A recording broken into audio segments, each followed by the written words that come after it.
processes of writing, analysis, and synthetical reflection. We have come to a deeper understanding of nonviolent practices, some of what forgiveness is, and how to practice presentness, and how this also serves as significant everyday practices of nonviolence in and outside the classroom. We also wish to acknowledge Drs. Paul Eaton and Ricardo Montalongo as we pattern this sister scholar presentation after their brother scholar example, which was observed at the Awakenings to Nonviolence in Curriculum and Education Conference, hosted by Hong Yu Wong in Tulsa, Oklahoma. So now this is my narrative of my painful and turbulent issue. Earlier this year, I traveled with one of my favorite cousins, Angela, to see an aging aunt. I was excited and hopeful. However, even before the trip, there were problematic signs due to Angela's eating disorder. I purchased travel books for both Angela and me. However, she would not have a discussion concerning any venue. We have had times of authentic communication. This was not one of those times. One day, I drove us to a remote location through narrow and winding, sometimes single-lane roads to a state park. We needed to pass this way to see a historic site, but just then, we neared the destination, and Angela said she needed to eat. I did not ask why she waited until this point in the journey to say anything. Reluctantly, I drove back the way we had come. We did not see that special location, and I swallowed my disappointment. In addition, Angela would not decide on a place to stop for food once we drove back up the steep incline. I was angry, and what did I do? I quieted myself to contain my feelings. I thought I was being helpful by deferring to her, and later discovered that she interpreted my behavior differently. Near the end of the trip, she stated she wanted tea, and after visiting 3 restaurants, she decided she didn't want any of those. I was discouraged and tired of this behavior, so I walked back to our Airbnb in silence. She lagged behind. We went back to the room. She ate cabbage, and I went to bed. And I'll share a vignette. The alarm went off in the early hours of the morning. It was my shift. My sisters and I were on rotation administering the hospice medication in the final days of my father's life. A single-size mattress had been moved to the living room, so we had a place to sleep near my father's hospital bed. Without medication, he was in continuous pain, the multiple brain tumors causing unceasing headaches and terrible agitation. Reluctantly, though faithfully, we took our turns giving him pain medication, a tiny squirt of liquid in the inside of his cheek with a plastic syringe. My turn. I rose slowly from the mattress, already feeling dread. I walked quietly to the kitchen to fill the syringe with medication in the dim light of a plug-in nightlight. I felt the tenseness in my chest and breathing. The fear of what would come next was already growing in my mind and heart. I walked as quietly as I could to the dining room, where his bed now occupied the heavy center where the table once had been. I stood at the door silently, looking watchfully. Slowly I moved to his bedside. I could feel my heart beating heavily. I did not want to wake him. I was strong, I was alive, healthy, in the middle vibrancy of my life. My father was frail and weak and bedridden. He could not physically harm me, nor did he physically harm me in my childhood. Still, I was terrified, queasy with fear. I lift my hand quietly to squirt the liquid into his slack mouth. What would happen? What would he do? I prayed he would not wake up. I prayed he would not see me in the dark. Fear upon fear upon fear. Hospice care bound us together in new and treacherous physical proximity, bodily care, pain management, and medication administration, through cleaning, dressing, feeding, and medicating, and many other embodied actions of need meeting, the rigid boundaries of my relationship with my father were crossed in fear and dread. The actions of caregiving gradually revealed my entrapments and patterns of violence.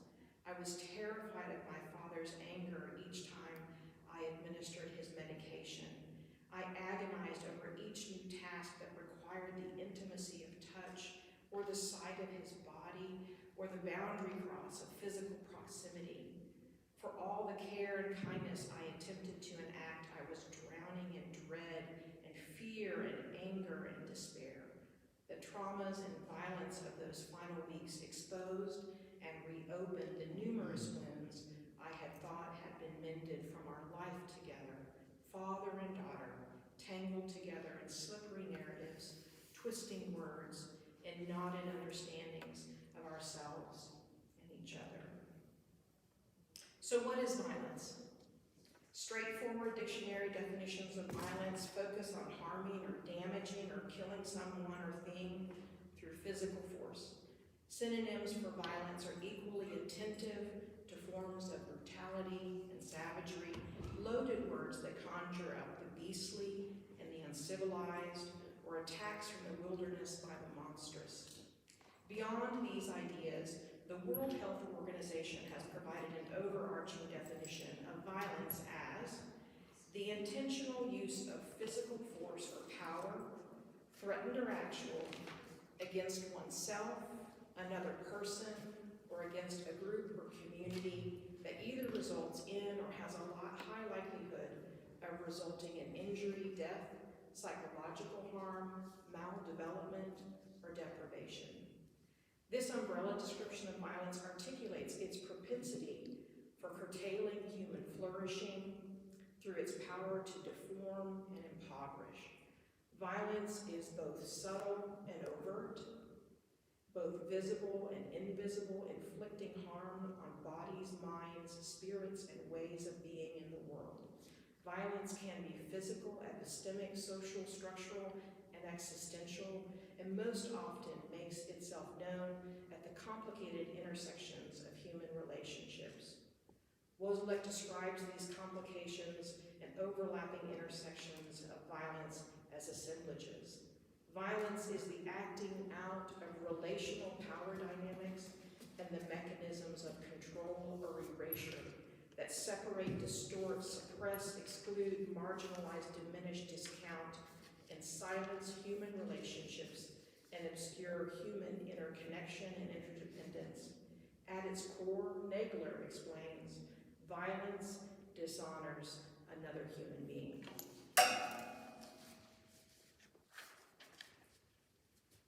Through careering, what I discovered. My emotions were a runaway train, and I knew that my venting would only find minuscule relief, and then I would feel horribly guilty. So I chose instead to write. During one of the writings, I identified and labeled Angela's behaviors of avoidance, denial, silent hostility, and self-absorption. My non-actions were collusion and missing from my initial analysis. Through writing, I discovered I was afraid of causing a verbal fight, and so I chose silence. I veiled my anger and convinced myself that I was doing a righteous act to preserve peace by ignoring my hurt and never addressing the boundary of self-care that I continued to cross inappropriately. That I was engaged in the same behaviors as Angela, as we danced an unfortunate tango of avoidance. Had I waited for Angela's approval, I would likely have missed my deeper learning because I would have stopped short of understanding my dysfunction. The deeper process allowed me to release the anger held for months. Then I was willing to think differently through what Aoki calls a method to humiliate the Cartesian ego. What was I afraid of? For the last 6 years, my fear has bewildered me. A short time ago, my daughter Susanna showed me some pages in her journal. After turning a few pages, she turned to an enormous owl that she had drawn in flight, with its heavy wings and sharp talons and enormous eyes. Underneath, she had written in Sharpie marker, below the beautiful image of the intense owl, "Befriend the darkness within you." The words flew off the page and tears came immediately to my eyes. Those words were a kind of shattering sorrow light, straightened, instantaneously opening a space of glimmering emergence. Something rearranged within me, and I began to anticipate the possibility of new and different narratives of my father's death. My daughter's journal urged me to accept a new vantage point, one in which my own light and dark, violence and nonviolence, estrangement and reconciliation, entrapment and presentness, despair and beauty might be reimagined. Naomi speaks of revisiting the site of the narratives we tell ourselves. Her encouragement is to be open-handed with our memories and our stories, to consider the narrative from multiple viewpoints, to see past a story's romanticism or cataclysm, and to listen closely to what the story wants to tell. In this way, the story resists being taken for granted and begs to be dug up and examined. Through this excavation, we may learn that very often what is haunting our fears, they are not what we suppose. As Lyle and Snowbird described, this work requires a humble posture. Here I empty and listen, recognizing that what we see is always changing, not only because the subject shifts, but also because of our own dynamic metamorphosis. Practicing nonviolence, I choose compassion for myself, not partnering with self-incrimination and self-judgment.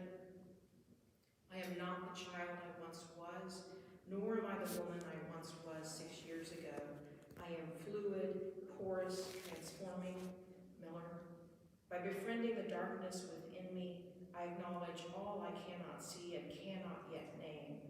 In humility, I acknowledge that darkness and disturbance also reside in me, and acknowledge that those shadows can be integrated and lead to wholeness. Young Wong.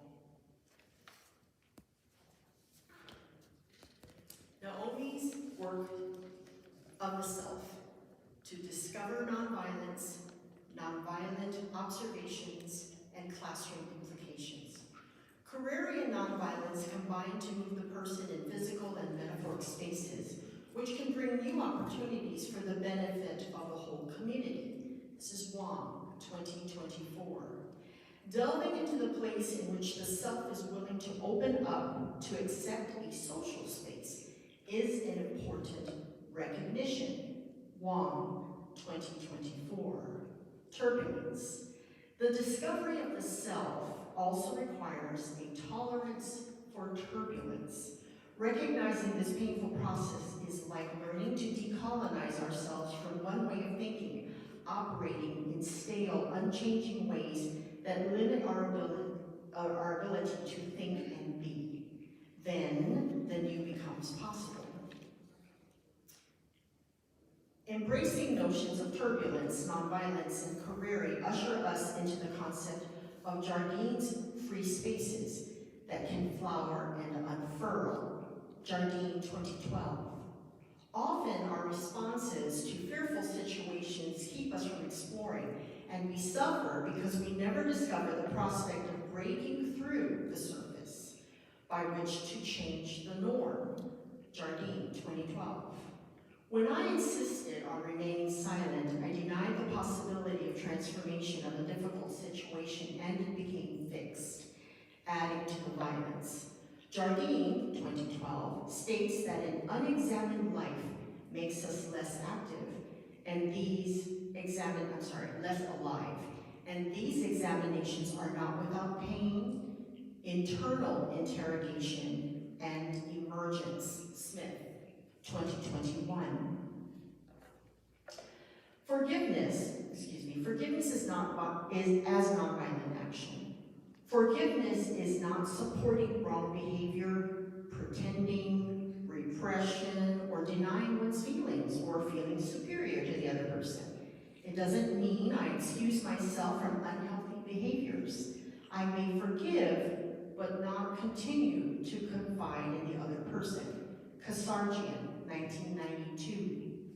Kasarjian states that forgiveness is not denial. It does not require us to meet and come to consensus. Nonviolence is an important companion notion because it allows a pause and a space in which to contemplate honest actions that acknowledge our humanness. The notion of nonviolence, Wong, 2024, helps us to deal with our human discomfort. According to Kasarjian, forgiveness can take place despite these circumstances. I could therefore accept that forgiveness could be a thing worked out on my own, creating a space for me in which to grow.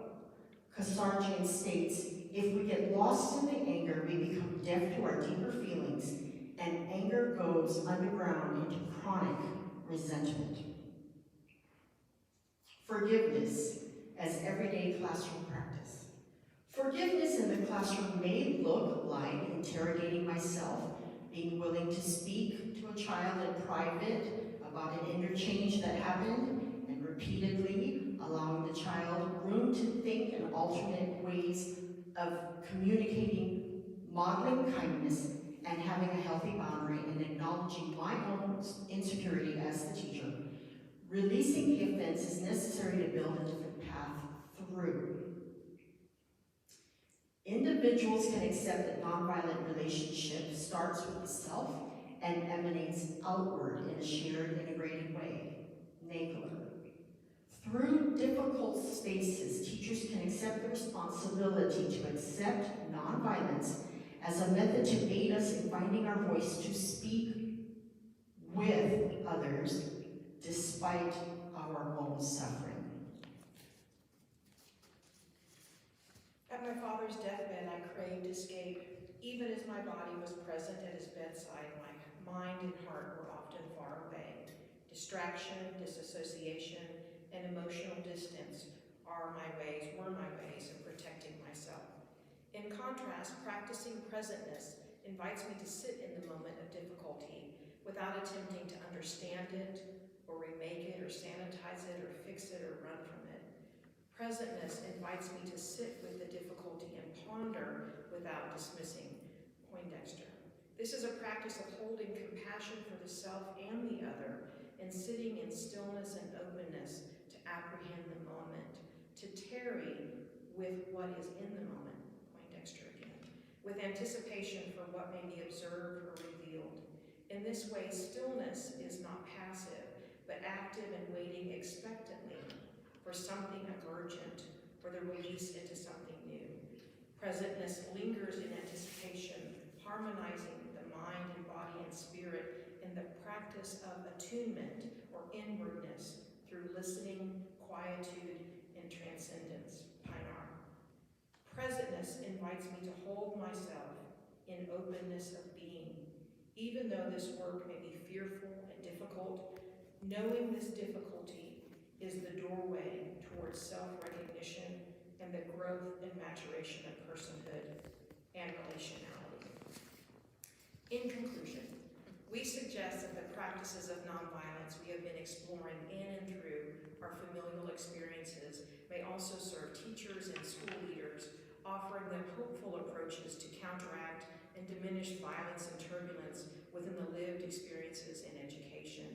We hope that teachers and school leaders may find courage to hold themselves in presentness, listening and reimagining ways of thinking, being, and speaking in order to live distinctive pathways within their contexts and their curriculum to counteract, dismantle, or repel experiences of violence.